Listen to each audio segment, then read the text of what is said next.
This is pictures of my father I know we're supposed to take with my stepmom and my stepbrother. I know we're supposed to take pictures. Sorry. Picture story. Picture and story. Picture story, Paul. That's my dad. And that was probably taken in the late 90s sometime. That And then his stepmother and his brother Robert and his sister Sarah. this is my father's father and my grandmother. Wow. And my grandmother and grandmother. And that was probably taken in the 30s or 40s sometime. And I have a story about my dad, but it's kind of involved. You've seen this before. So I'll ask you to So indulge. pay attention. You have to understand a couple of things to understand this story, so I'll introduce these as we go. The first thing you need to know is that my dad, by most measures, was a successful man. Did well in his career, had children, did all right financially. But for all of that, he never quite... Oh, hello! Sorry, I have to speak up. He never quite escaped the suspicion that the world wasn't quite dealing with him fairly. Something was always trying to get ahead on him. And he wasn't a fatalistic man, and he wasn't bitter about it. He found this humorous. He thought it was something wonderful about it. And so every time something like this would happen, he'd go, oh, goodness, look at this, look at what's happening now. Well, in 1974, my dad took us to live in Europe for a few months. And we did some travel. We went to see Paris and we went to see a few other places, and we went to Rome one weekend. And my father had been there before, and it was just him and the three kids, myself and my brother and sister.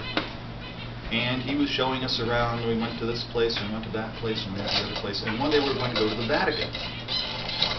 And my father thought it would be really wonderful if we went in one of these horse-drawn taxis they have. So my father went down the street and recruited this horse-drawn taxi. He said to the guy, how much did it take us to the Vatican? Now, the other thing you have to understand is that the Italian currency, the lira, is horribly debased. Even then, it's not worth much. 100 lira was worth about a quarter then, in 1974. So the price that was negotiated was, all right, well, I can take you to the Vatican for 2,000 lira, I think it was.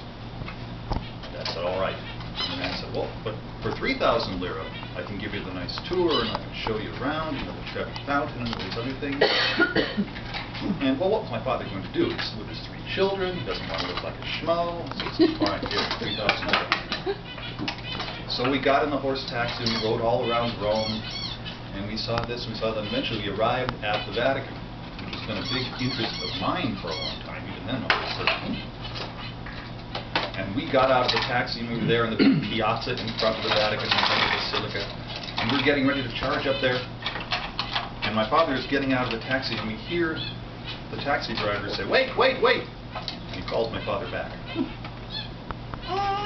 And we don't know what's going on, because we're already halfway down the piazza. We're looking there, and the taxi driver and my father are speaking. And we go back, and it turns out that what the man said to my father was, 1,000 for the horse. Did your father buy the horse? No. The horse wasn't included in the ride. That's so funny. But what's he going to do? I mean, his children are ready to go out to that. He's going to stand in the middle of St. Mark's Square and argue with the guy. 1,000 lira. So he did. But that became the quintessential story about my dad. And of course, when he told us this, we being three obnoxious teenagers rolling around. Dad, you got suckered something. That's like a big part of the mythology of my dad.